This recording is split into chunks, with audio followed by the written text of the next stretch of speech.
Of course. And so to stop you before you get to your second thing, what is going to make the difference? Okay, let's say you got in a position where you disarmed your opposition, and it's going to break one of two different ways here. Either you're going to take advantage and roll over them, or you're going to say, okay, now you have lost your arms and we've lain ours down, so let's talk like human beings. So what's going to make the difference? Intention, yeah.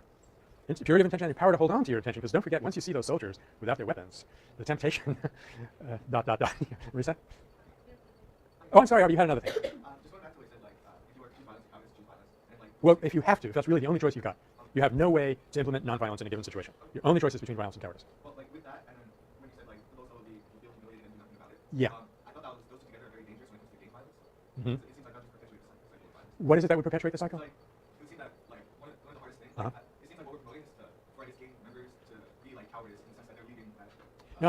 I think, Arby, if you confuse the non-use of weapons with fear, we'll be starting off on the wrong foot, if I understand what you're saying. If you want to get gang members who are relying on numbers and weaponry and stealth for their courage and dignity, if you want to get them to another place, you have to relocate their sense of dignity. You have to give them dignity through another means. And so there's this wonderful case of an American-born Zen Buddhist in San Diego who is in a Thai lineage. And what he does is he goes around to these Thai and Khmer and Cambodian gang members and starts talking to them about Buddhism and ends up giving them ordination as priests. And they go back into their hood with these robes, and they get a huge lot of respect for that. And this is what we've been learning from people like Harold Gilligan, psychiatrist, and from Marshall Rosenberg and Johan Galtung. All people have hit upon this from different angles. People who are threatening you, bullying you, what they're basically after, though they won't be able to articulate it most of the time, what they're basically after is some dignity, which is a totally renewable, self-growing resource. It's not a scarce resource. So what you want to do is, here we come back to L.A. Dungal over and over again, is to offer them some dignity so that they can then renounce the artificial dignity they were trying to achieve through intimidating you. So you're saying, on the one hand, you can't intimidate me. All I got is a silly spear. I'm going to stand here and fight to the death if I need to. But on the other hand, I'm not going to intimidate you. Okay, Joe? Oh, that's right, yeah.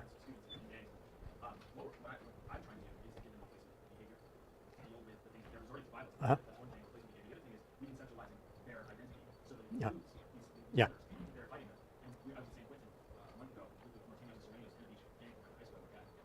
There's a program there called Real Choices, which I really recommend you guys look into. It's not like Sierra Straight. These are men who commit murder who are trying to talk to gang members about choices they make that doesn't lead to all the suffering that you mentioned or not. Yeah. Anyway, what one of the former gang members said to these guys is, you guys are fighting over a line, a lot of, an imaginary line that separates the north and south. And people who are born on one side of the line are saying the other, people who are born on the other side of the line are saying it's for your group. Actually, that line is invented because social construction. Yeah. Where it's coming from. He chose couch in terms of Larasa. And say, you're all for the same. That line wasn't there for the U.S. Imperial War 1848. Like, this is all men. Mm-hmm. And so he's trying to see themselves, their identity, change their identity, as well as offer alternatives. Alternative methods for dealing with ground. Well, I can't summarize everything that you said for the camera, but the most important part is, I think, those two principles. And those are actually, now I've been boiling down nonviolence to a set of very simple principles that you can put on a wallet-sized card and carry into the final exam. No, not that. But these would be two of them. It's human identity, who you think you are, and having alternatives, having another way to fulfill real needs. Because we've talked about this in the economic context, but we're now talking about it in the context of conflict, that there really is no conflict among real needs. All conflict is a result of perception, misperception. So I'm very impressed that this person could say to these gang members that this line that you've drawn is artificial. It'd be like saying the American flag is just a piece of cloth designed by Betsy Ross and modified over the years, to saying that to certain people. So it's always the same thing. If you can break the bubble of unreality and ground people back in reality, you're on your way to resolving conflict, always. Yes, Marisa? Yes. Yes, it's all about trust. So saying, okay, now, if they had kept the guns, that would have been completely discordant. It would have been an entirely different story. Yeah, when they gave them back, they were saying, we don't want these things, and they were saying, we don't fear you. We can give these back to you now. So actually, it was kind of brilliant, the whole thing. Yeah. Shannon, and then Alex. Right. Yeah. Yes. Yeah. I have this marvelous verse in the Bhagavad Gita that I've always liked so much, where Krishna says to Arjuna, this is God speaking to the human soul, okay, I've laid out the whole thing for you. This is a result of both these choices. Now, Pranishva, you choose. So this is the ultimate dignifying act that you can do to another human being, is to give them a choice. That's why coercion, and I don't know, the idea of rape popped into my mind. The worst thing about it is denying the other person the choice to use their capacity for affection. That way. Alex? What Marisa said in her article, now of course, as we know, the end is yet to come, she's only there for a period of time, is that the women, now I'm going to use Shannon's vocabulary here, the women disarmed the men, but even at that, they gave them a choice. They could have, I don't know the military terminology here, but you circle the wagons, they could have all regrouped and started shooting, disarmed them, brought them to the village, had a long conversation with them, and then a very poignant thing comes up, which we've seen in the Judy Barry movie, which I wanted to get back to. We have a lot of loose ends back there. You have to have a whole third course here. And we've seen it in the bringing down a dictator movie where they say to the policeman, "You're as much a victim as we are." They brought the soldiers. Oh, terrific example. I'm really glad I had that cookie, Amy. I'm really hyped. Gandhi's famous talk in 1931 to the Lancashire mill workers. Remember, he had put these people out of work. They were angry at him. And the minute he heard they were angry at him, he did what I seem to be unwilling to do in such situations. He said, "Let me go and talk to them." So he went unarmed into their midst. You know, this guy's about 5'3", doesn't even have any teeth. And he says, "Look, let me explain the situation to you. You've been exploited as badly as we have. Don't even dream of reestablishing the exploitive situation that existed before." And he said, "I'm sorry that you have 10,000 people unemployed. I have 100 million who are unemployed." So one of the most poignant things that the villagers did was say to the soldiers, "You don't want to be doing this to us." And some of those soldiers were immediately affected. And I think I remember correctly, it's kind of a way that I would remember something, whether we're there or not. But I think I remember they were crying. And they said, people who are conscripted throughout Central South America, throughout Latin America, people who are conscripted are not Los Ricos, right? It's the people who have nothing, just like the people who are conscripted in North America. The people who are living in the neighborhoods where they have no choice, they have no hope. So it's foolish not to go to them and appeal to the fact that, look, you and I are both on the same side. We're both being exploited. You're being tricked into victimizing me, and they're hoping that we will suffer this victimization to take place.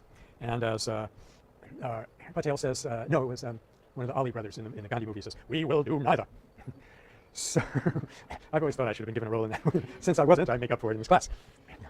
I have, incidentally, another interesting example that we could consider, which I think uses the same principles in slightly different format, and this is in Nigeria, where the oil companies are going in and doing very much what Pemex did in Tabasco, extracting the oil, not even giving the local people jobs. And again, it's the women who have gone in, and they've been kind of forceful. They have surrounded the oil men. They have grounded helicopters. They have brought pumping stations to a halt, but they do it without weapons.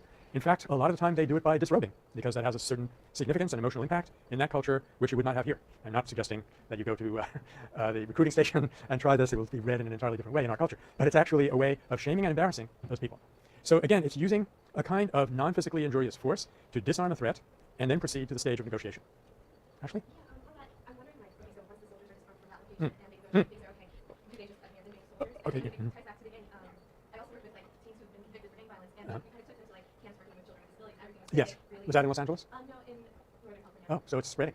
Yeah, well, no, we had specifically done it different. It wasn't designed specifically. Okay. So, the beautiful thing was, yes, we disarmed, and there was a new light and there was peace. But after that space was gone, and after you go home, if the soldiers go home, the gang members go home, that it's difficult without kind of constructive programs Right. to really make peace completely. I think that would be I'm glad you're bringing this up. We touched on this, but it's good to remind ourselves because we can lose sight of this. What we are talking about is an emergency situation.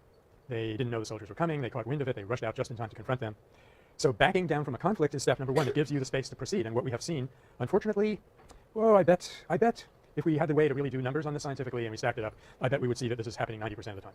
People defuse a conflict and they say, "Phew, that's fixed." They go home. They go back into the same structural violence that they left.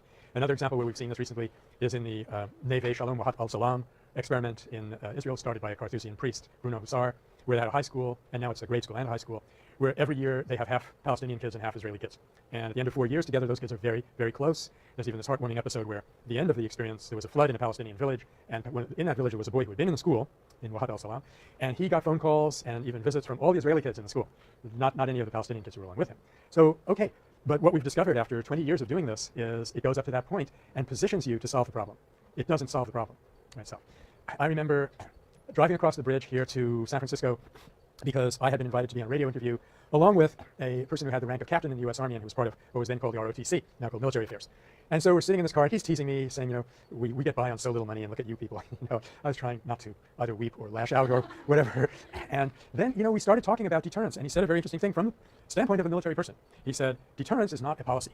We gave you deterrence so that you could come up with a policy. And now for 25 years, you've had deterrence, and we still don't have a policy. So we're stuck with this. And it'd be similar on our side. If we have a way of disarming and backing down from a conflict, but we then don't ask ourselves what caused this conflict to come into existence, let's use the strength we just discovered to roll on one more step, we're just going to have to repeat it and repeat it. Okay. I suppose that'd be another way of saying the same thing. It's all OP and no CP. And you can't blame these people. They've had no exposure to it. It doesn't feel right. They have no faith in it. Okay. I mean, just so you know, I'm not complaining, but I just want you to know these were my notes for today, and we're up here. I haven't gotten very far. So let's see. Let's move on. But I don't mean to rush things. If you have questions, we can come back to this. I felt that was very rich. So before we had John Lindsay Poland's presentation on FOR, I took the bit in my mouth on Tuesday and ranted on and on about globalization from above and from below and how nonviolence figures into it in particular. And you guys didn't have a chance to even make a peep. So I'd like to say one more thing about that situation to kind of get us back into it a little bit, and then see if you have any questions, and then move on. What I want to move on to, incidentally, is John's talk, and then the readings, and then I want to take a look at some of the nonviolent resistance movements within industrial societies, which is in the belly of the beast, so to speak. And then, though I doubt we will get to it today, I will start talking about the largest social movement going on in the world today, which is called the, see, say that again. Yeah, Movimiento de Centeros. Actually, Movimiento de Trabajadores Enteros, MST. Okay, and I'm going to need you when we roll into this. Okay, so the one thing I wanted to say about John's talk about Colombia, and incidentally, there's other things going on in Colombia also that I want to talk about very briefly if we get around to it, but I remember having an eye-opening experience many years ago when we were starting peace and conflict studies. It was so early that we didn't even have classrooms on campus in those days. We were renting or borrowing, schnorring space from other buildings on the other side of Bancroft Avenue. And I was always saying, someday we're going to pick up a rod and walk across Bancroft Avenue and the traffic will part and it'll come back together and overwhelm the Egyptians and we will be in the promised land. So those were very emotional times, especially around this time of year. And I had invited a colleague of mine in from nutritional sciences. Interestingly enough, we were having talks. Our best talks came from engineers, nutritional scientists, and military people. Certain other social sciences, which I won't mention by name, were a complete washout. We got nothing out of them. They had learned the wrong models, whereas these people that were very useful hadn't learned anything, so they could help a lot. So this particular talk that I found so eye-opening was about the exploitation of agricultural products in history. And I had automatically assumed that the biggest problems would have been around the most important crops. So we're talking wheat, and I don't know, maybe since I was a vegetarian, that was what I was mainly talking about. Wheat and grains and rice, very important to keep you these basic subsistence needs. And from Angela's point of view, she said in the history of exploitation of this kind of product, it had had almost nothing to do with those products. It had been about sugar, coffee, tea, and now, of course, cocaine and heroin. Not about needs, but about wants. So you can see the brilliance of Gandhi's basic, fundamental, think of some more synonyms, ultimate principle for restoring a sustainable economy was to get away from an economy of wants onto an economy of needs. And there'd be a lot less exploitation. However, I'm beginning to wonder whether that situation is now changing. While you still have, and of course let me remind us all, now that we're celebrating the end of slavery, that the entire slave trade was based on sugar. That's why you have Afro-Colombians in Colombia and so forth. But I'm wondering if maybe the global economic situation is shifting now, and I'm wondering how that would influence us who are trying to come at this nonviolently. And that is, the biggest struggle right now is about oil, and everybody is saying, and I'm sure they're correct, that in a very reasonably short period of time, like maybe 20 years, it'll be about water. It'll be about basic. This is something that we ought to be thinking about. So with that little introduction, was there anything that you can recall or anything you've been thinking about the globalization talks that you'd like us to get back to before we roll on? I realize this was a while ago, and it's much harder to talk about globalization than it is to talk about what the Sarayaku women did on that one afternoon. It's much more specific. So I won't be too disappointed if you don't have anything. Hello? I'm not sure how to express, I'll do my best as I'm thinking. But one of the questions that has always come up to me, and it comes all the way back to the sugar trade. Brazil had a massive amount, about 7% of the slaves from West Africa went to Brazil, and as I said, we're doing the same thing right now. What could be done on this? Because globalization, I see people either loving it or hating it. But I think that there could be a way in which we can benefit without exploiting. Some programs right now, for instance, the fair trade, coffee, sugar, or whatever product being fair trade or organic is a way to alleviate. But what could be done? What could be done? Wow, well, I was hoping that's what would come out of the semester at the very end. I think partly what you're saying is completely correct, that globalization is an acute, intense mixture of opportunities and dangers. And the problem with it now is that the people who were most positioned to exploit it were the exploitive people. They had the institutions and the money and the power and the ideology and the culture all stacked up on their side. And so you have the trickle-down theory and the trickle-up reality. And that's a deadly combination because everybody's saying, let's have wealth accumulate in the hands of the most capable people and it'll trickle down to the least capable. And for some funny reason, that doesn't happen because something called human nature gets in the way. So I think we can start to sketch an answer, and you even started yourself when you talked about fair trade. And another thing we haven't mentioned yet here is green business. Where's Nick? Yeah.